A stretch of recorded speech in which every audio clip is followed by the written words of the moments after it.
They ruled the USSR from behind velvet walls, with private clinics, imported luxuries, and lives untouched by ordinary Soviet struggle. Then, overnight, in December 1991, the empire dissolved. Some heirs fled to America. Others lost everything to debt, alcoholism, or obscurity. Even a Gorbachev widow blamed history for her illness. But why did some Soviet dynasties fall into poverty while a few reinvented themselves in Putin's Russia? The fates of these vanished elites reveal a side of the Soviet collapse few have ever seen. Sergei Khrushchev, the son of Nikita Khrushchev, spent decades at the heart of Soviet power. As a rocket engineer, he helped build the missiles that shaped the Cold War, but by the fall of 1991, the world he knew was slipping away. That October, Sergei quietly left Moscow. His exit visa was delayed by the last remnants of the collapsing regime. He arrived in the United States with a handful of documents, a lifetime of memories, and little else. He found work at Brown University, first as a visiting scholar, later as a professor. In 1999, after years of separation from his homeland, Sergei became an American citizen. He wrote about his father's rise and fall, about the promises and failures of the Soviet experiment. In a 2007 interview, he explained his decision to leave. "I fled the country my father led. It became a prison." Sergei's new life brought freedom. Letters to his sister Rada in Moscow spoke of longing and regret, and visits were rare, sometimes blocked by money or politics. While Rada struggled on a modest pension, Sergei lectured on Soviet history to American students. The Khrushchev family, once united by privilege, was now scattered across continents, a living map of what exile meant after the empire's collapse. Galina Brezhneva spent her youth surrounded by luxury, her father's power shielding her from consequence. After 1991, that protection vanished. In 1995, creditors and police raided her Moscow apartment, seizing jewelry and antiques once reserved for the elite. Neighbors recalled the chaos and watched as Galina's world shrank to a single room. She died in 1998, alone and penniless, a bottle nearby.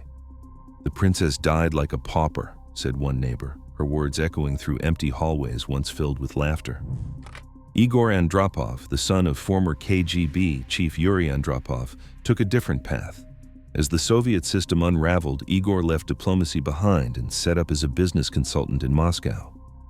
His father's connections opened doors for Western investors eager to enter Russia's chaotic markets.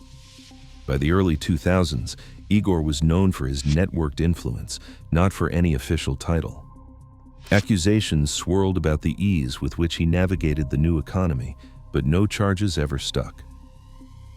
When he died in 2006, obituaries described a man who had adapted and profited while others faded into obscurity.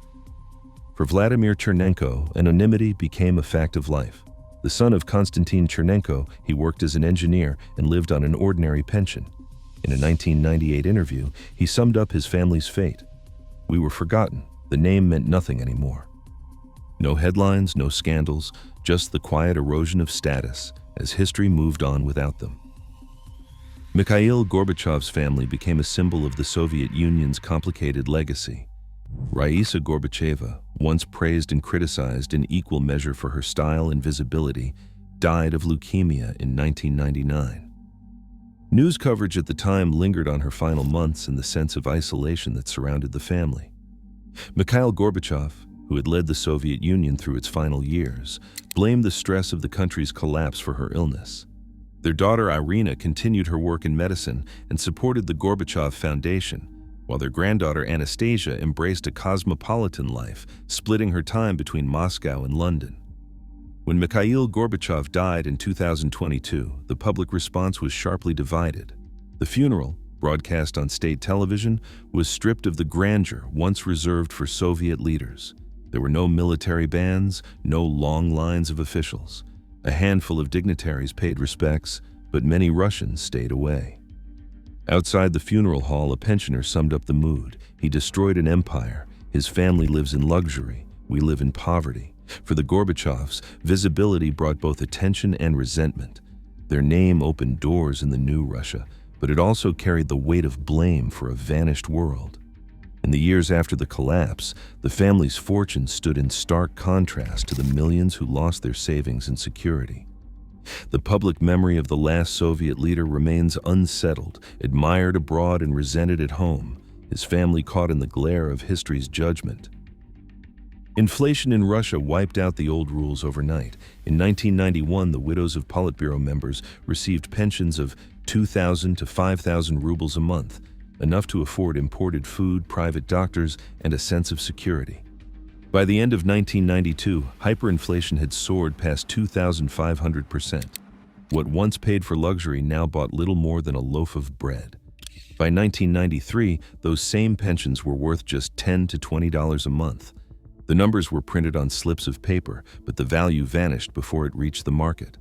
For many, the only option was to sell what little remained: fur coats, jewelry, family portraits, items that once marked them as Soviet nobility. One anonymous widow described the fall in stark terms. "We went from caviar to cabbage soup in 1 year." The financial vacuum left behind by the collapse was not just a loss of comfort, but a loss of identity. The world that had promised them everything now offered almost nothing at all. After the collapse, questions of ownership and hidden wealth haunted the families of the former Soviet elite. Dachas, once symbols of unshakable privilege, became contested ground.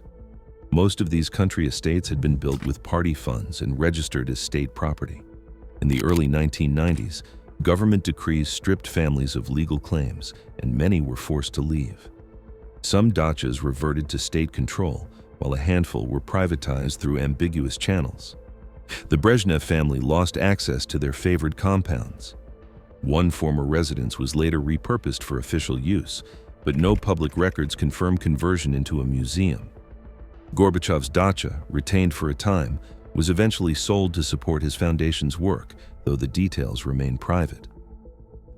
Beneath the surface, rumors swirled about foreign bank accounts, alleged fortunes ranging from $50 to $200 million, supposedly stashed abroad by Politburo members. Swiss banks and Western authorities received requests from heirs, but most claims were denied or quietly settled. The Russian government insisted these assets belonged to the state, not individual families. To this day, no verified evidence has surfaced. For many heirs, the promise of hidden wealth dissolved into years of legal ambiguity and bureaucratic dead ends. In the new Russia, some families found a way back to privilege. The answer lay in the networks they inherited, not from the Communist Party, but from the security services. As early as 2004, the government rewrote the rules for pensions and state benefits. Federal Law number 4468, with amendments in 2004, dramatically increased support for military and intelligence veterans and their families. In practice, this meant that children and grandchildren of KGB officers received higher pensions, easier access to state jobs, and a direct line to the new centers of power. Igor Sekin stands as a symbol of this transformation. Once a low-profile aide with KGB ties, he rose quickly under Vladimir Putin, himself a former intelligence officer. By 2004, Sekin was appointed chief executive officer of Rosneft, Russia's oil giant, and became one of the country's most powerful men. He was not alone. Dozens of Siloviki, the security elite, moved into key posts across government and business, using old loyalties to build new fortunes. As one analyst put it, the KGB survived, the party didn't, so did their children. The laws and the networks favored those with the right past, rewriting the destinies of a chosen few. Today, power in Russia still shifts, sometimes violently, sometimes quietly, but the old elite's fate warns how quickly privilege can vanish. As new families rise, the past reminds us empires end, but privilege adapts. History seldom grants justice, only new heirs. What do you think? Does legacy ever truly disappear?